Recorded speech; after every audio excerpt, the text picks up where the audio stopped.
তাকে ভাবে মরতে হবে।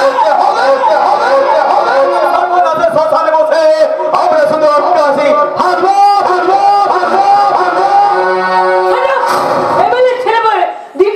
ঘরে বসে লাফিং করতে তো লজ্জা করলো। আমি তো শুধু হাসছি মামি। খবরটা শুনলে তুমি বোধহয় একবারই নাচতে শুরু করে দেবে। খবর বল। তোমার বিয়েটা ভেঙে গেছে। বাবা সব থেকে বড়টাকে উঠে নিয়ে চলে গেছে মামি।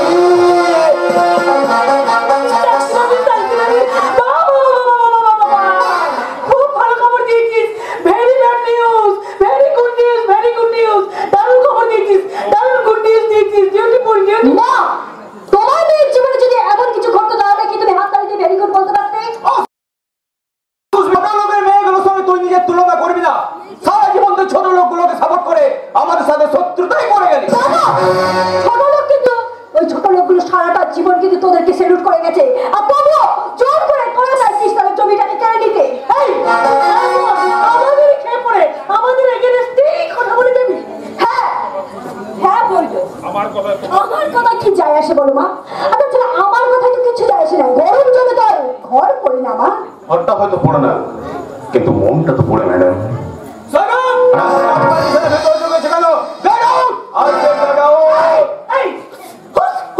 এত হটকাপ্পর দেখাস না।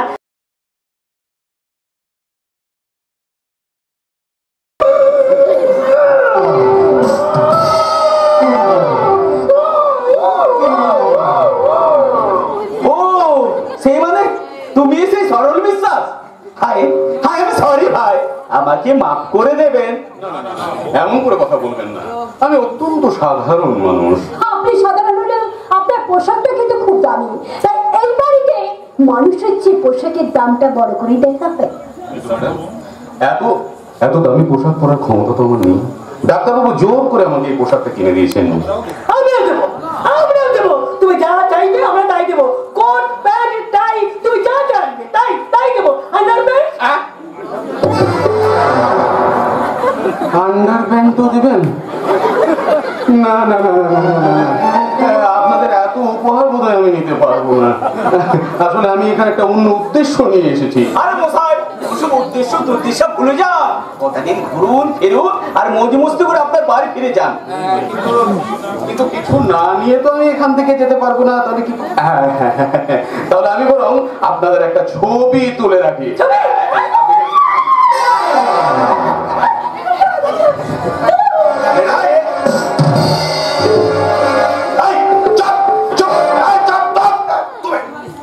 তুমি কে হে ভগীরথ?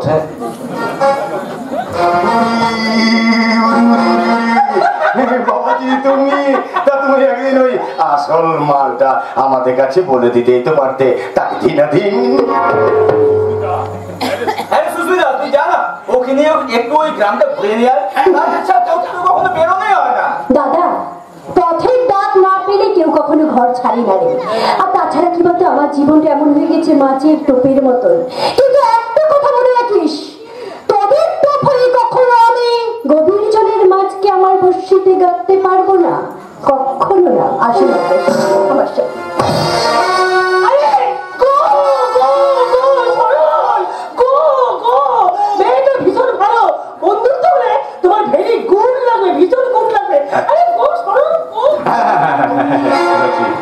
নিশ্চয়ই আমার ভালো লাগবে, কারণ উনি আমাকে এমন কিছু সত্যের সন্ধান দিতে পারবেন যা হয়তো আপনারা কেউ দিতে পারবেন না।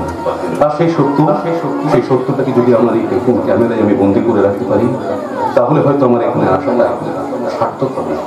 সত্যি সার্থক।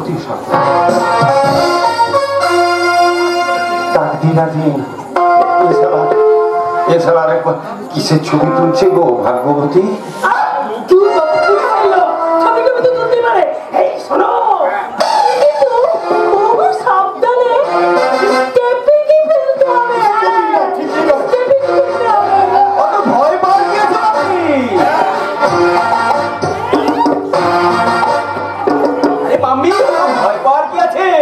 রাতের অন্ধকারে ও শামুক দিয়ে রাস্তা নামিয়ে নিলে তো লেখা চুকে যায়।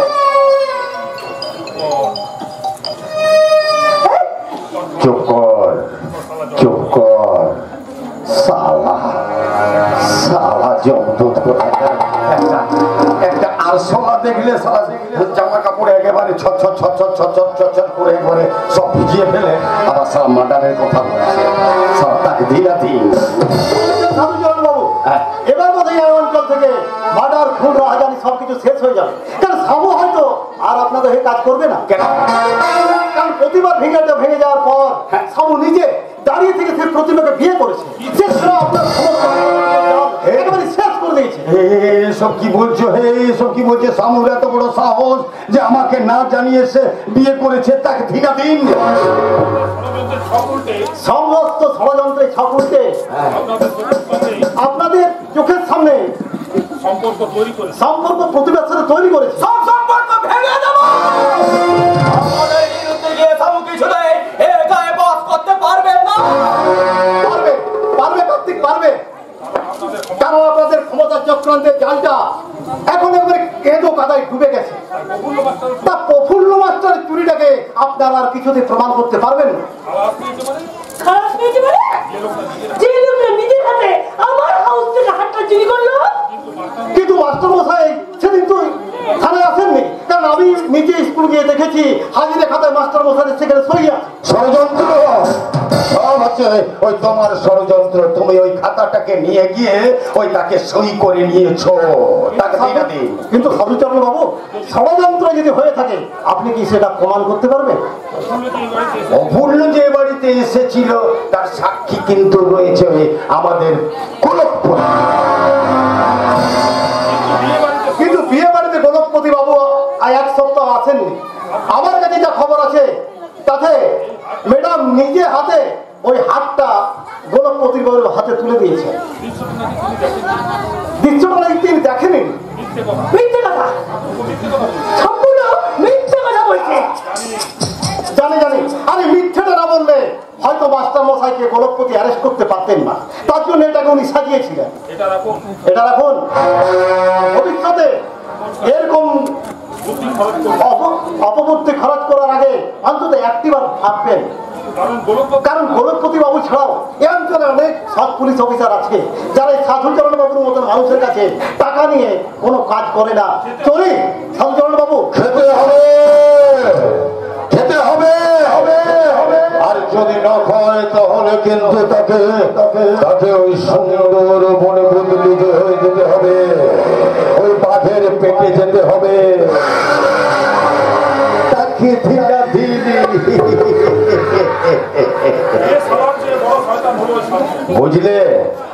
বুঝলে এই সালাচ্ছে না এই পুলিশ অফিসার সালা জ্যাক শয়তান, তার ডবল শয়তান হচ্ছে সালা ওই সামু। আগে ওই তেলটাকে একেবারে ভাঙতে হবে, তাকে ধীরাধীন। সামুদের ভাঙতে হলে আপনার তেল করে লাল বাতি জ্বলবে স্যার। এই সামু, আমাকে না জানিয়ে তুই প্রতিমাকে বিয়ে করেছিস, তুই কোন সাহসে? তাকে ধীরাধীন। তোর মতলবটা কি রে সামু? একটা মেয়ে ছেলের নেশাতে তুই আমার সঙ্গে শয়তানি করতে চাস? মেয়ে ছেলের নেশা নয় স্যার, জীবনের নেশা। জীবনের নেশাটাকে অনেকদিন আগেই আপনি আমাদের চোখ থেকে মুছে দিয়েছিলেন।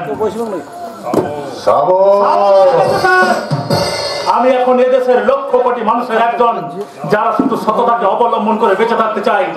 আপনি যদি কোনোদিন সে বাঁচার পথে কাঁটা দিতে চান তাহলে আপনার দেওয়া বন্দুকটাই কিন্তু আপনার কপালেই ঠেকে যাবে। সামু,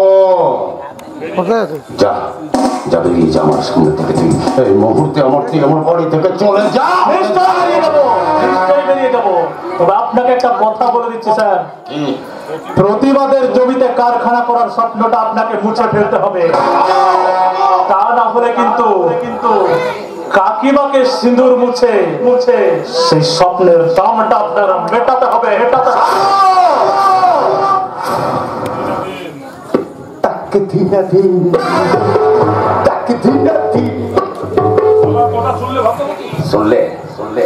শুনলে ভাগ্যবতী? শালা সামু কথাগুলো শুনে এরপর শালাকে আবার বাঁচিয়ে রাখা যায় ভাগ্যবতী? তুমি একটা কারণ, সামুকে যদি তুমি মেরে ফেলো তাহলে তোমাকে ভোট জিততে যেতে হবে কে?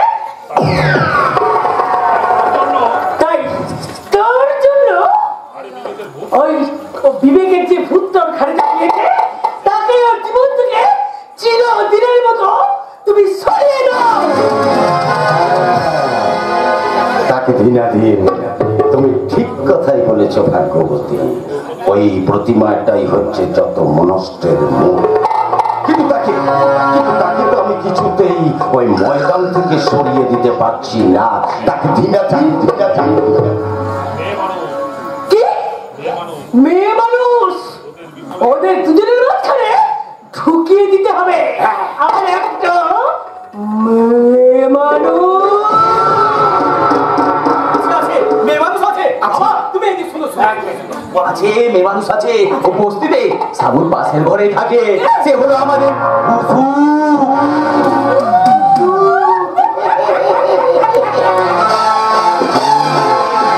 বুঝলি বেটা, ঠিক এবার না, এবার আমার এই মাথাটাতে একটা বেশ প্যাচের খেলা ওই মেয়ে মানুষ দিয়ে আমি একটা মজার খেলা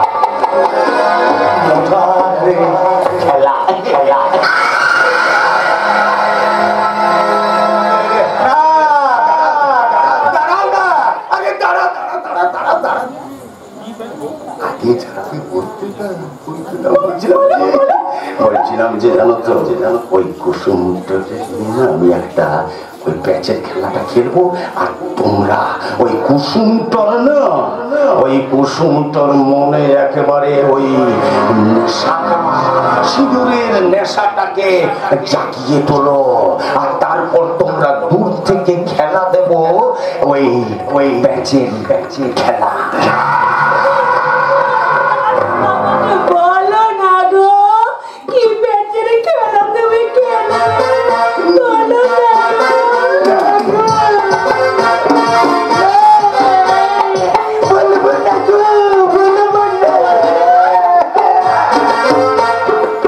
শাস্ত্রে বলেছে কি জানো, যে মরদ তার মেয়ের কাছে ওই প্রাণের কথা খুলে বলে না, সে সারা মরদ তার মরণ নয় সবার আগে।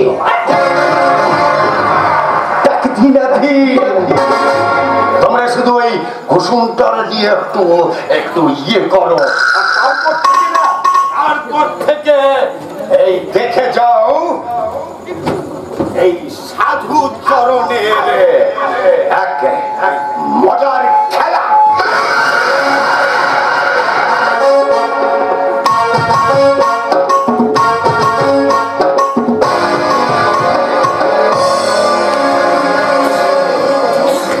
মরণ খেলা।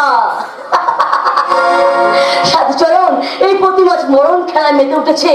আর সে খেলায় আমার হাতির শাখা আর সিঁদুরটাই সাপের বাঁশি হয়ে বেঁধে, আর সেই বাঁশির সুরে মাতাল হয়ে নাচবে বিষাক্ত সাপ, আর সাপের নাম হলো শামুক।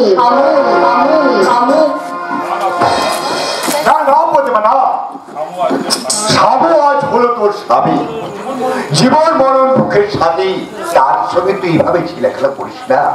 যে মানুষটা আমাকে বিয়ে করার লোভে সাধুচরণের সঙ্গে হাতে হাত মিলিয়ে আমার বিয়ে ভেঙে দিতে পারি, তাকে আর যাই হোক ঘৃণা করা যায়, কিন্তু স্বামী হিসাবে মেনে নেওয়া যায় না। তাই আমার প্রতিজ্ঞা যতদিন না পূরণ হচ্ছে ততদিন সে আমাকে স্ত্রী হিসাবে পাবে না। পাগলের মতো তুই কথা বলিস না তো। মানুষ হোক, তুই এভাবে সংসারের নিয়মকে অস্বীকার করতে পারবি না।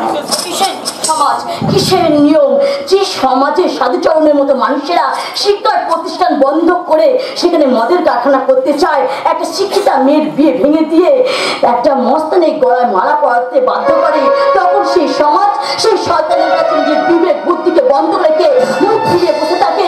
সেই সমাজ সংসারের নিয়ম আমি মানি না।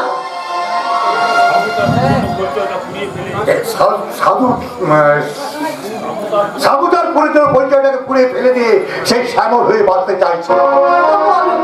শ্যামল হতে দেব না, কারণ কোন এক কাপালিক তার মরণ মন্ত্রে ওকে শ্যামল থেকে শামু করেছে। যেদিন ওই কাপালিকটাকে খতম করে শামুর মুখ আপনি করে শ্যামল হতে পারবে, সেদিন হবে আমাদের সত্যিকারের ফুলসজ্জা।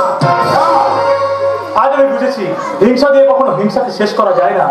গুলি বন্দুক দিয়ে হয়তো যুদ্ধে যেতে যায়, কিন্তু মনুষ্যত্বের পরিচয়কে কখনো প্রতিষ্ঠা করা যায় না। তাই তো আমি ওই সাধুচরণের সঙ্গে সব সম্পর্ক শেষ করে দিয়ে চলে এসেছি। তাহলে আমাদের স্কুলে কাজ করবি তো? আমার সেখান থেকে কিছু হলেও তুমি রোজগারের ব্যবস্থা না, আমার স্কুলে সামুর মতো কোনো মস্তানকে আমি কাজে নেব না। সাবো সাবো সাবো, কেন তুমি বিশ্বাস করতে পারছো না যে রাহুর গাছ থেকে মুক্ত হয়ে আজ আমি শ্যামল হয়েছি? আর তুমি তো আমার রাধা। যেদিন ওই সাধুচরণের রক্ত দিয়ে তুমি রাষ্ট্রিকা পরে এসে আমার সামনে দাঁড়াবে, সেদিন তোমাকে শ্যামল বলে মেনে নেব, আর আমার রাধা হতে কোনো বাধা থাকবে না। এইভাবে তোর বিবাহিত জীবনটাকে তুই রক্তের সাথে মিশিয়ে দিস না। দাদা, আমি পরের ঘরের বউ, তাই তো পরের ঘরে পর্দা তুলে তুমি অন্তরে উঠে দিতে এসো না। চলে যাও দাদা, এখান থেকে তুমি চলে যাও।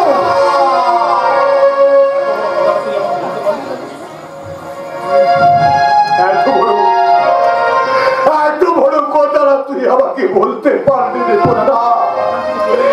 এখান থেকে চলে গেলেই বুঝি আমাদের সব সম্পর্কটাকে শেষ হয়ে যাবে। মনের কোথাও এতটুকু মনে পড়বে না। তবুও আমি আমার রাস্তা থেকে সরে দাঁড়াতে পারবো না দাদা, চলে যাও তুমি। প্রতিভা, এইভাবে তুমি যদি আমাকে অপমান করো, তাহলে আমি স্বামিত্বের অধিকার নিয়ে তোমাকে শাসন করতে বাধ্য হবো।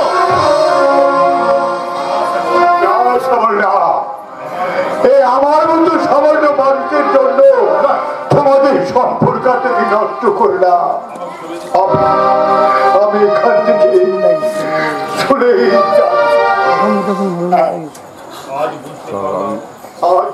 আজ আমি বুঝতে পারলাম সম্পর্কের খাঁচাটা যদি একবার খুলে যায়, সেই আত্মীয়র পাখিটা ডানা মেলে আকাশে উড়ে যায়।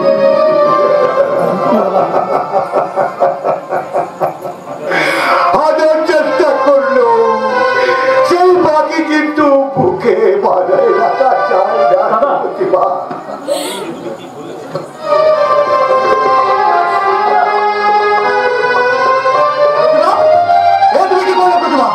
যে তোমাকে ছোট থেকে এখন মানুষ করলো, আজ তারপরে তুমি এইভাবে আঘাত দিলে? তাহলে শ্যামল বইয়ের কাছে এর চেয়ে বেশি ভদ্র ব্যবহার কেউ আশা করে নাকি? কত নিচে নামাবে তুমি বলতে পারো প্রতিভা? এখানে আসার পর বুকের ভাষা থেকে তুমি পর্যন্ত বদলে ফেলেছো। আরে না বদললে তোমাদের সমাজে আমার জায়গা হবে কেমন করে? কেমন করে জানবে যে তোমার মতো একটা লোফার মস্তানের বউ আমি? স্বীকার করছি সামু এতদিন একটা লোফার সমাজ বিরোধী হয়ে দিন কাটিয়েছে, কিন্তু আজ তোমাকে পেয়ে তার সে জাল ছেড়ে বেরিয়ে এসেছি প্রতিমা। আবার একটা হারিয়ে যাওয়ার নতুন জীবনকে ফিরে পেয়েছি। আমি তো তোমার হাত ধরে সেই নতুন জীবনে বাঁচতে চাই প্রতিমা। তুমি এইভাবে ছিনিয়ে নিও না প্রতিমাকে মেরে তুমি বাঁচতে পারবে না শ্যামল। প্রতিমার বড় পয়সাকে তুমি একটু একটু করে খুন করেছো চোখের জলে, তারপর তুমি বেঁধে দিয়েছো আমার ষড়যন্ত্রের শেষ পড়ে তোমার বিক্রি খাঁচায় আমাকে বন্দি করেছো। নতুন খেয়ালের মেলায় নতুন মানুষ হওয়ার স্বপ্ন দিলে তোমাকে আমি অতি পরম গুরু বলে প্রণাম করবো। আমি প্রণাম চাই না, আমি ভক্তি চাই না, শুধু তো মানুষের স্বীকৃতি চাই। সিঁদুর যখন করেছো আমাকে এইটুকু ভিক্ষে দাও। প্রতিমাকে যদি তোমার ভালোবাসার আসলে বসাতে চাও, তাহলে ঘরে ঘরে মদের পড়া ছটাও, ঘরে ঘরে খ্যামখ্যাম নাচে আশ্বিন বসাও। তবেই তো তোমাদের তৈরি করা আধুনিক সমাজের সূক্ষ্ম সমাজের গলায় ঠিক এইভাবে গলা চড়ি ধরে আমি নাচবো গাইবো। তুমি কি পাগল হয়ে গেল প্রতিমা? হাওড়া থেকে সাঁতরাগাছি হাত পিটিতে পৌঁছে গেছি। হাওড়া থেকে সাঁতরাগাছি হাত পিটিতে পৌঁছে গেছি। বাবু করল পাইলে গেছি। হায় আমি ষোলো পেলে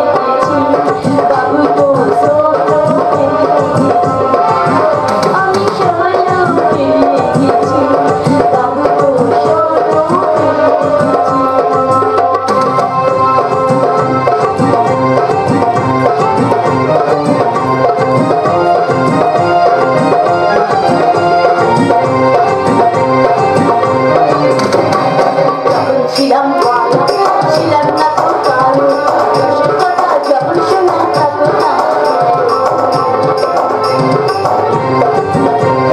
যখন ছিলাম ভালো ছিলাম না তো কারো রসের কথা যখন শোনা তখন আমাকে তোমরা কেন দুলোকে তোমরা কেন দুলোকে তোমরা কেন দুলোকে আমি সলো পেয়েছি বাবু তুমি সলো পেয়েছি আমি সলো পেয়েছি কি বাবা তুমি তুমি কেন এসেছো বাবা এখানে তুমি কেন হঠাৎ মনে হলো আমি নিজে টুপিওয়ালা হয়েও দুনিয়ার সবাই মাকার মাথায় টুপি পরিয়ে দিলেও তার নিজের মেয়ের মাথাটা এখনো খালি আছে। বাবা কাছে আয় মা, কাছে আয়। এই পৃথিবীর সবচেয়ে দামি আর সেরা টুপিটা তোর মাথায় পরিয়ে দি। বাবা ওরে মা, বিবাহিতা নারীর মাথা যে কখনো খালি রাখতে নেই রে মা। না না না না মা, ওই জিনিসটা মাথায় নিয়ে কারো কাছে কখনো মাথা নামাবি না। বাবা ওই জিনিসটাকে উঁচুতে তুলে ধরতে হবে, অনেক অনেক উঁচুতে। একদিন আমরা এই তেরঙ্গা কাপড়টা দিয়ে গোটা পৃথিবীটাকে ঢেকে দেবো। বাবা বাবা আপনি দয়া করে ওকে এখান থেকে নিয়ে যান। আমি ও যদি নিজে না যায় তাহলে তুই বাবারও সাধ্য কি যে ওকে এখান থেকে নিয়ে যাও?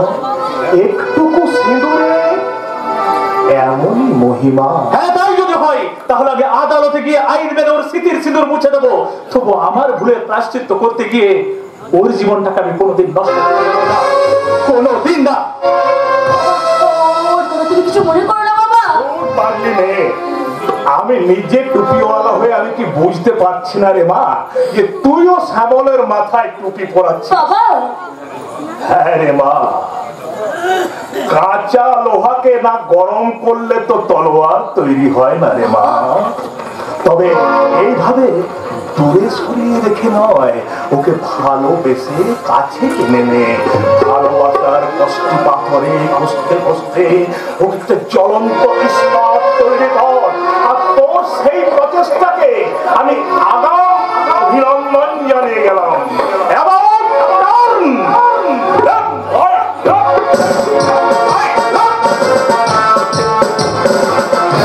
বাবা মাঝে মাঝে মনে হয় এই দুনিয়ায় পাগলের মেলার মধ্যে তুমি হয়তো একজন সুস্থ মানুষ। যাবি না বাবা, তোর খেয়াল খুশি মতো কাজ কামাই করা চলবে না, চলাই বলছি।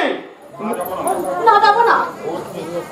না না ও যাবে না, ও যে শরীর খারাপ সেটা আমি জানি। ওদের কাজ কামাই করার জন্য সারা জীবনে শরীরটা খারাপ থাকে।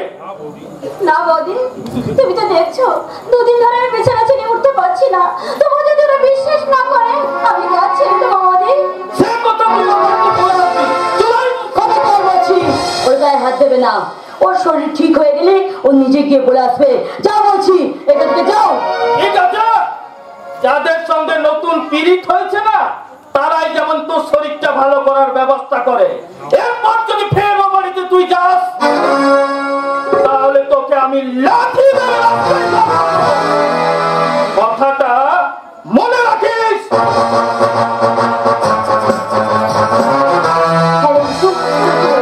সত্যি করে সকালবেলা তোর গা বমি বমি করছিল, তুই বমি করছিলিস, কি হচ্ছে বল না। আমার সর্বনাশ হয়ে গেছে বৌদি। তোমারই অবস্থায় গলায় ফাঁস দিয়ে আমার গর্ভে এক শয়তানের সন্তান এসে কি নাম সেই শয়তানের বল না। আমি সে কথা বলতে পারবো না বৌদি, কারণ ওই জানাটা কখনই ওর ওই পাপের কথা স্বীকার করবে না। তার আগে হয়তো আমাকে পৃথিবী থেকে সরিয়ে দেবে। তাহলে তোর পেটের ওই পাপটাকে সরিয়ে দিচ্ছিস না কেন? আমি গিয়েছিলাম হাসপাতালে বৌদি, আমরা গরিব মানুষ বলে ডাক্তারবাবু দাঁড়িয়ে দিয়েছি না। সরকারি হাসপাতালে কেউ পারে না। তাই বলছি তুই আমার সঙ্গে আয়।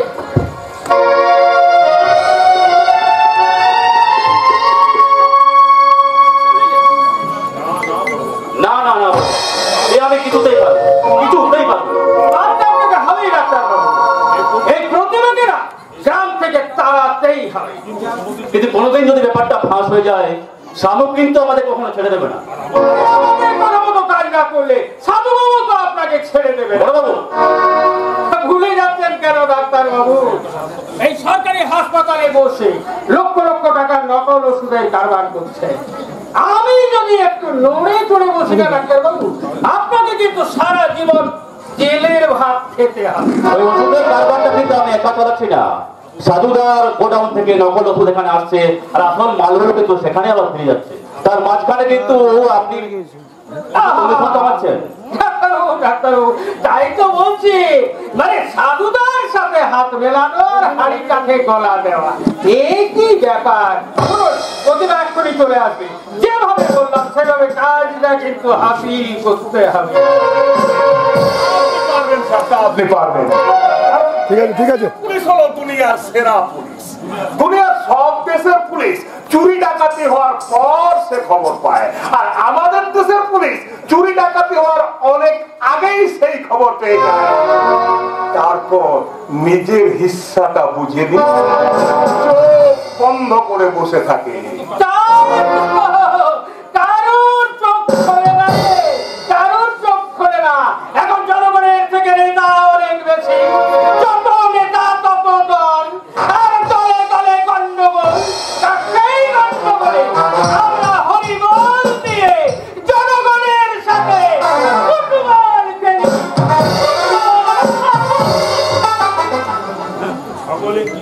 ছাগলে কিনা খায় আর পাগলে কিনা বলে। তা ডাক্তারবাবু, আপনাকে কয়েকখানা টিপুই দিয়ে দেবো নাকি? আপনার গ্রাম বাংলার রোগীদের মাথায় বেশ ভালো ফিট করে যাবে। রোগীর মাথায় টুপি পরালে আমাদের ব্যবসা কিন্তু দুদিনেই বন্ধ হয়ে যাবে। টুপি পরানোই তো আপনাদের ব্যবসা। সামান্য সর্দি কাশি নিয়ে আপনার হাসপাতালে গেলে আপনারা প্রথমে তাকে টুপি পরিয়ে রক্ত পরীক্ষা করতে পাঠান, সেখানে আবার নতুন টুপি দিয়ে তাকে বুকের ছবি তৈরি করতে পাঠানো হয়। তারপর আবার টুপি দিয়ে তার পেচ্ছাপ পরীক্ষা, পায়খানা এগুলো পরীক্ষা করতে পাঠানো হয়। তারপর হাজারটা প্রথমে টুপি পরে রোগী বাড়ি ফিরে গিয়ে বাসক পাতার রস খেয়ে ভালো হয়ে যায়। আসলে এদেশের মানুষেরা তো সব মরা মানুষ, তাই তো ওই সাধুচরণ বাবুর মতো মানুষেরা বারবার ভোটে যেতে।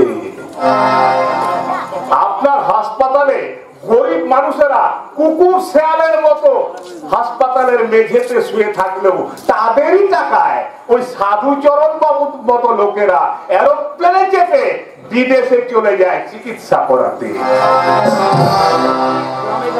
গ্রামে গ্রামে বিদ্যুতের খুঁটি পোঁতা হয়, কিন্তু সেখানে বিদ্যুৎ আসে না। বছর বছর হাজার হাজার কোটি টাকা বাদ ভেঙে যায়, আর চিড়ে গুড়ের ভিক্ষার থালা হাতে নিয়ে গরিব মানুষ হয়ে ওঠে সারে জাহান রাজা।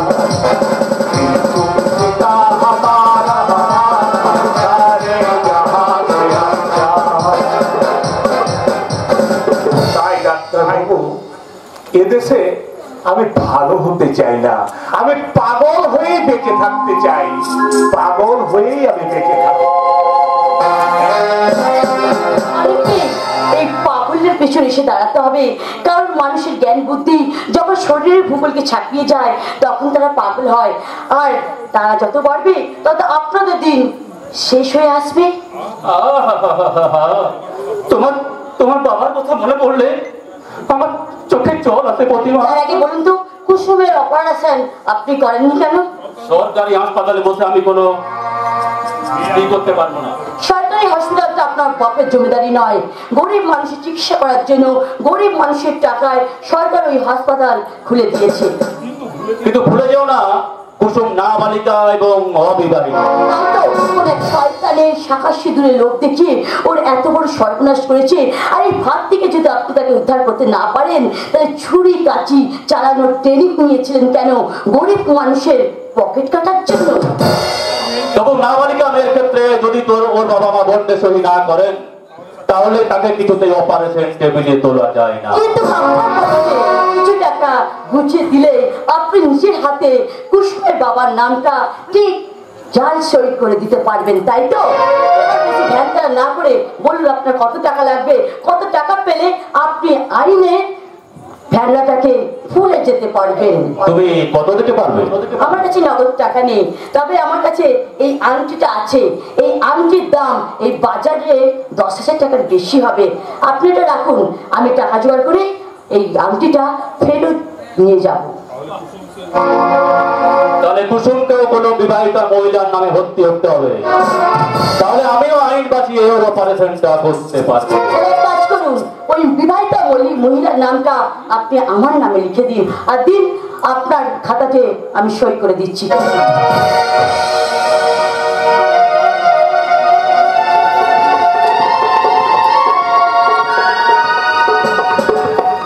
শুনুন, এই ব্যাপারটা যেন গোপন থাকে, নালে একটা কুমারী মেয়ে এই সমাজে মাথা উঁচু করে চলতে পারবে না।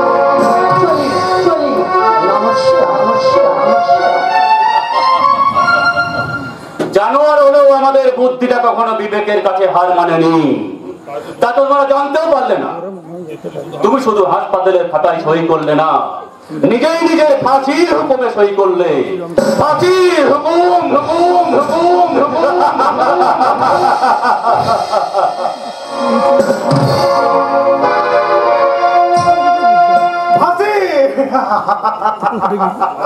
ফাঁসি প্রতিমায় সিঁদুরের গোলায় মোরল ফাঁসি পড়বে, আর সামু প্রতিহিংসার আগুন নিয়ে ঝাঁপিয়ে পড়বে ওই স্কুলটার উপর।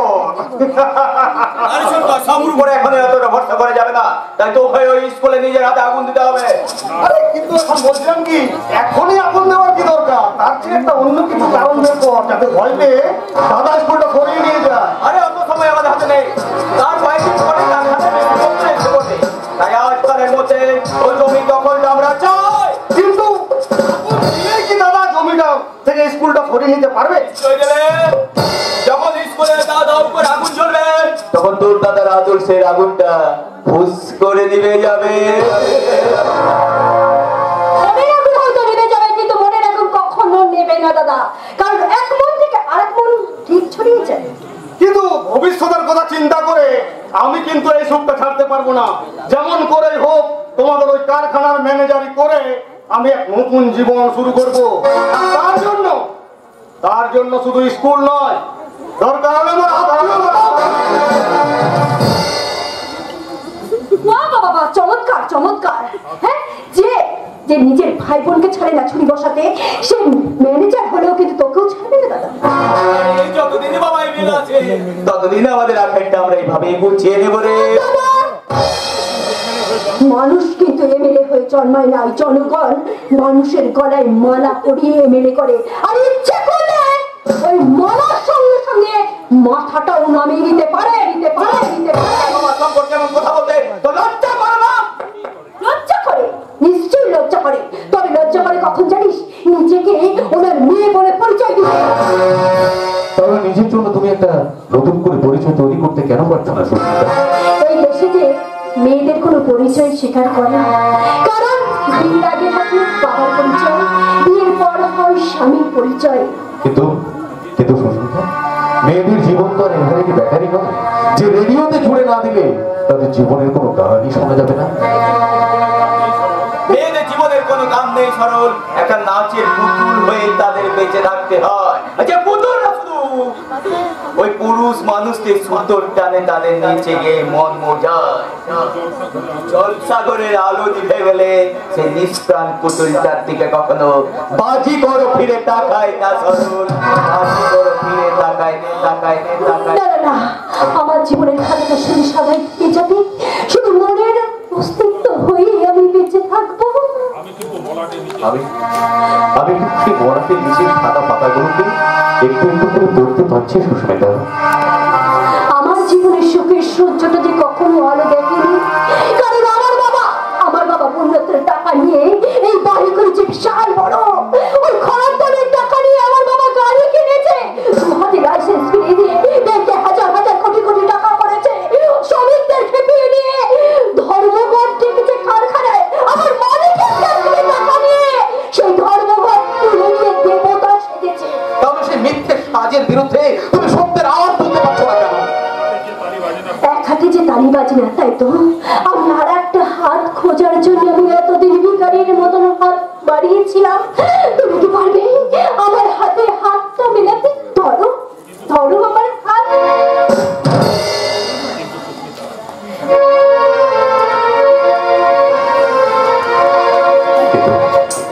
কিন্তু সুস্মিতা, তোমার আমার ভালোবাসার এই সম্পর্কটা, তোমার আমার এই ভালোবাসার সম্পর্কটা একই নদীর দুই পাড়ের মতো। কারণ তোমরা এখনো পর্যন্ত আমার সত্যিকারের পরিচয়টা এখনো পর্যন্ত তোমরা জানতে পারো সুস্মিতা।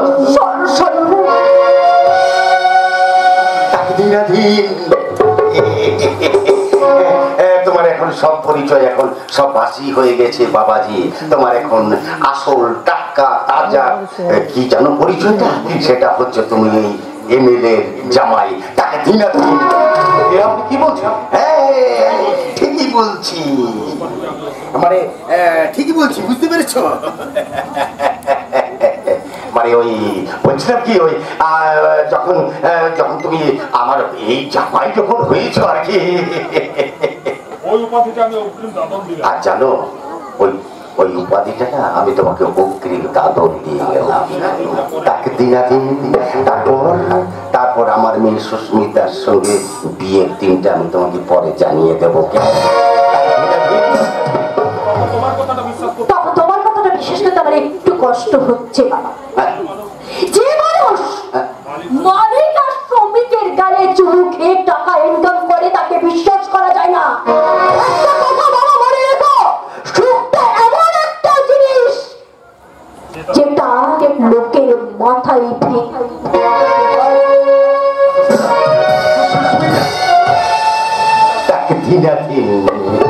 বুঝলে বাবাজি, বুঝলে আমার মেয়ে সুস্মিতার মনটা হচ্ছে কিরকম জানো তো, ওই পাকা বেদের মতো, উপরটা শক্ত আর ভিতরটা খুব নরম।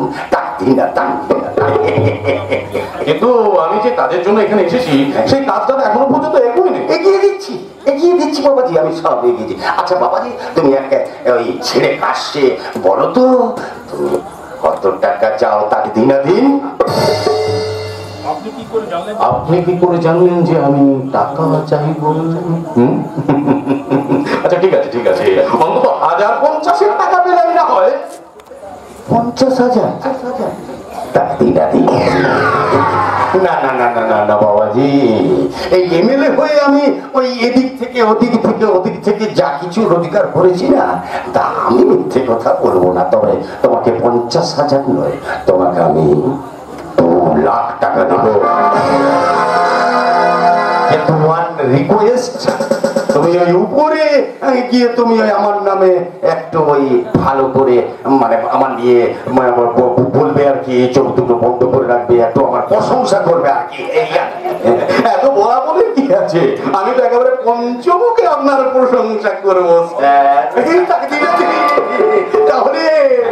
তাহলে আগামী হপ্তাতে আমি তোমাদের বিয়েটা দিয়ে দেবো, কেমন?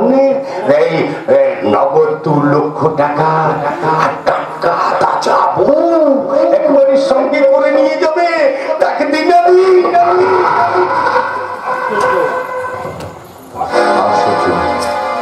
আশ্চর্য, এখানে আসার আগে আমি বুঝতেই পারছি এত সহজে আমি এত কিছু পেয়ে যাবো।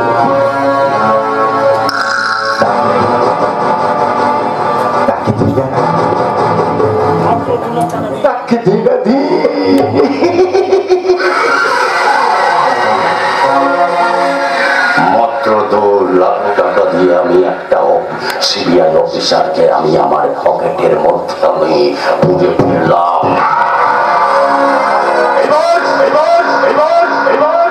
এইবার ওই প্রতিমার কাছ থেকে ওই সমতাকে আমি বের করে নিয়ে আসতে পারলেই একেবারে আমার তাকে ধিকা ধিকা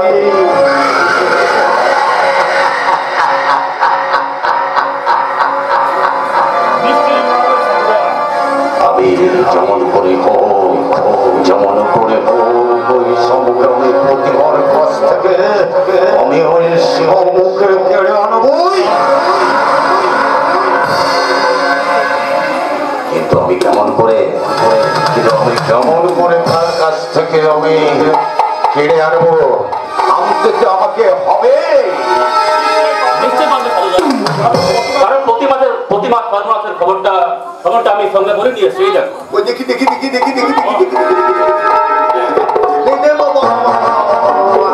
সুন্দর হাতের লেখাটা রে।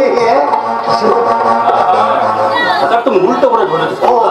উল্টো করে ধরেছি আমার কাছে উল্টো সজা একেবারে দুটোই সমান। তোমাকে আমি একটা কথা বলি ডাক্তার, বলছিলাম যে প্রতিমা নিজের হাতে সই করেছে তো? তার দিন একদম নিজের হাতে। আমি নিজে দাঁড়িয়ে থেকে সইটা করি। তাছাড়া বাগিয়ে এই আংটিটা সঙ্গে করে নিয়ে আংটি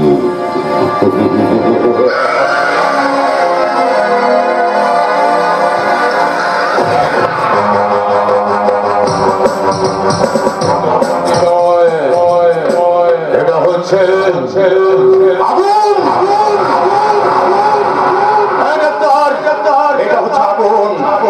আগুন এই সামুর সংসারটা চলে বার্নিং হয়ে যাবে। বার্নিং